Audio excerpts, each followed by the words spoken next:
Program Pre-Service Education adalah program pendidikan yang dilakukan pada pendidikan sekolah sebelum peserta didik mendapatkan tugas tertentu dalam suatu jabatan.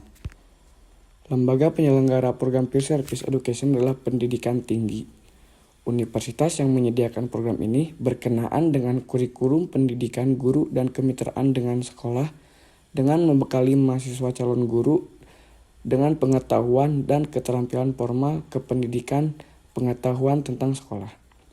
Menurut Nurul Paik yang dikutip oleh Umi Khotimah 2009 berkenaan dengan model pendidikan atau penyelenggaraan pendidikan bagi guru selama ini dikenal ada dua model, yaitu concurrent model dan consecutive model.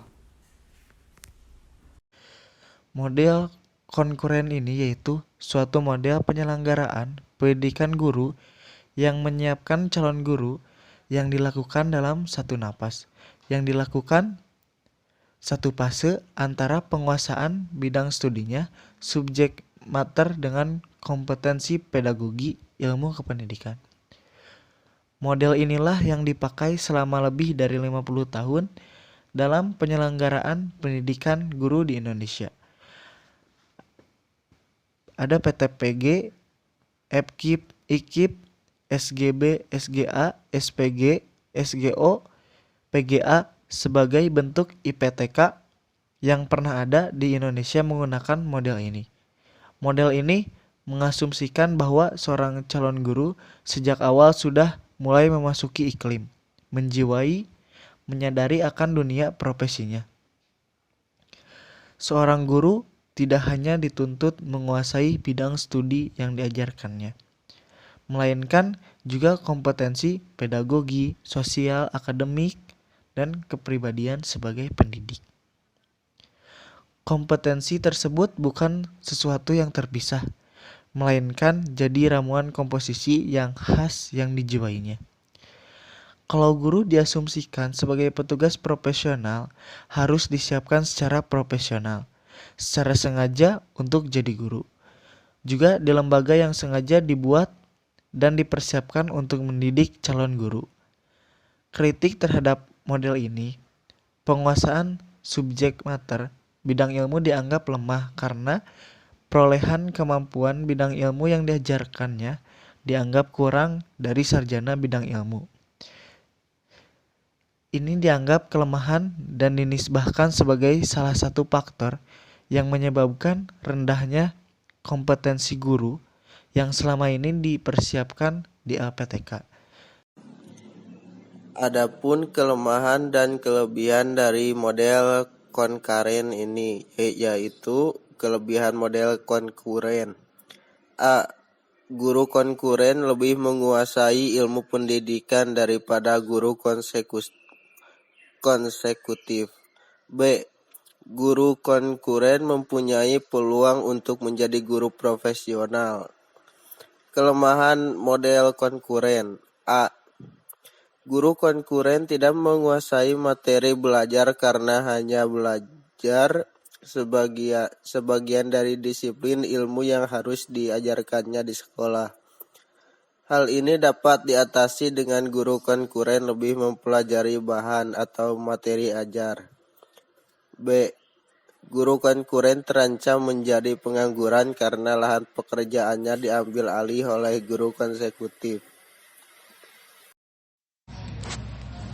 Model konsekutif atau model berlapis pre-service pendidikan guru. Asumsi yang dipakai dalam model ini menghendaki penyiapan guru dilakukan dalam napas atau rangkaian yang berbeda. Artinya, calon guru sebelum tidak dididik dalam setting LPTK, mereka adalah para sarjana bidang ilmu, kemudian setelah itu menempuh pendidikan lanjutan di LPTK untuk memperoleh akta kependidikan yang selama ini diposisikan sebagai lisensi profesi guru. Model ini menghendaki sarjana dulu di bidangnya, kemudian mengikuti pendidikan akta kependidikan sebagai sertifikasi profesi kependidikan. Keunggulan model ini dianggap memiliki penguasaan bidang studi lebih baik unggul, tetapi lemah dari aspek kompetensi ilmu pendidikan, sosial, dan kepribadian sebagai calon guru. Kemudian kelebihan model konsekutif.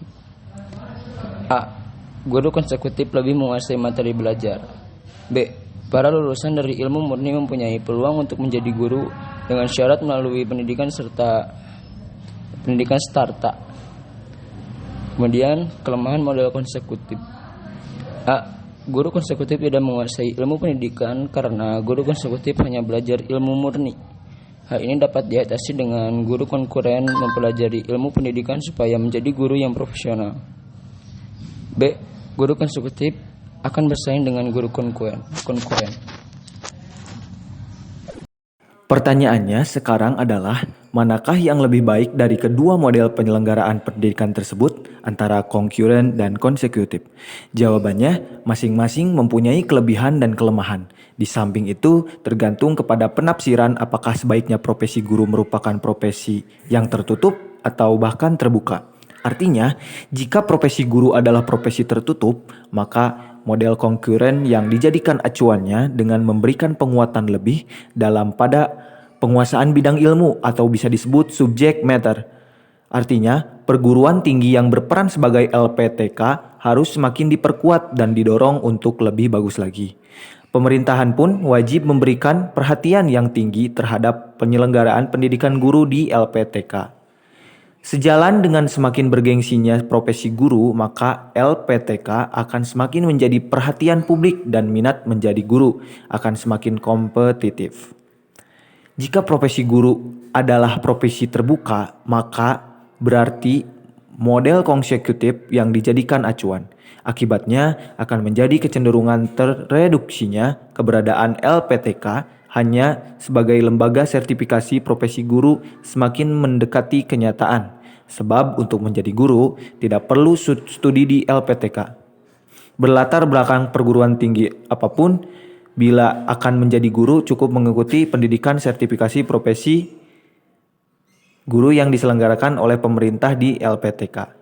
Lebih lanjut, Nurul Paik dalam tahun 2008 mengatakan bahwa disinilah keharusan redefinisi dan refungsi kelembagaan LPTK yang diperlukan adalah keputusan yang jelas dan tegas dari pemerintah dalam menetapkan model mana yang akan dipilih dalam penyelenggaraan pendidikan guru. Baik, untuk yang terakhir, ada pengaruh model free service pendidikan guru terhadap profesionalitas guru. Yang pertama, ada pengaruh pendidikan guru terhadap prestasi sekolah, di mana dalam pengaruh ini, bahwa pendidikan guru berpengaruh positif dan signifikan terhadap prestasi sekolah. Besarnya pengaruh pendidikan guru terhadap prestasi sekolah ini mencapai 14,2%. Hal ini berarti semakin tinggi jenjang pendidikan yang dimiliki guru, maka akan semakin tinggi juga prestasi sekolahnya. Penjelasan di atas pun tidak jauh beda dengan apa yang dituturkan oleh Max Nergney yang menjelaskan bahwa pengaruh pendidikan guru memiliki pengaruh positif pada kemampuan mengajarnya. Dengan begitu, prestasi sekolah akan meningkat.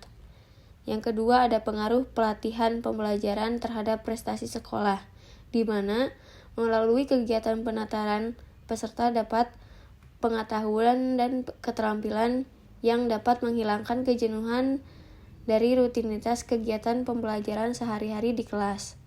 Namun, sebagaimana guru yang menganggap penataran tidak menambah pengetahuan, dikarenakan kegiatan penataran diadakan tidak berdasar need assessment. Kebanyakan peserta berulang mengikuti pelatihan dengan materi yang sama, karena pengiriman peserta tidak merata kepada semua.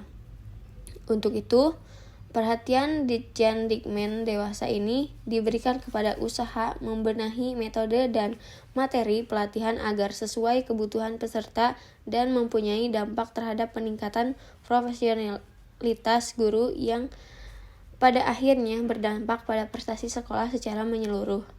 Kemudian yang terakhir ada pengaruh kepemimpinan kepala sekolah terhadap prestasi sekolah. Tujuan pendidikan di sekolah dapat dicapai atas kerjasama semua unsur yang ada di dalam organisasi sekolah.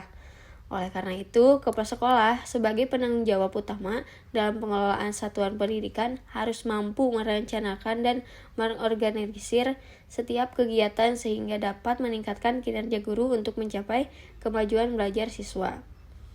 Temuan penelitian ini membuktikan bahwa kepala sekolah dalam menerapkan gaya kepemimpinan selalu mengupayakan kerjasama dalam menerapkan tugas, menjalin komunikasi dua arah, terbuka terhadap kritik yang dilakukan oleh bawahan, dan mendukung inovasi yang dilakukan oleh para guru dalam upaya mencapai tujuan.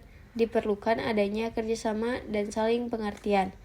Demikian halnya dalam organisasi pendidikan khususnya lembaga persekolahan. Kepala sekolah selain bekerja sama dengan guru dan personil sekolah juga harus menjalin persahabatan yang harmonis dengan masyarakat dalam mencapai tujuan pendidikan.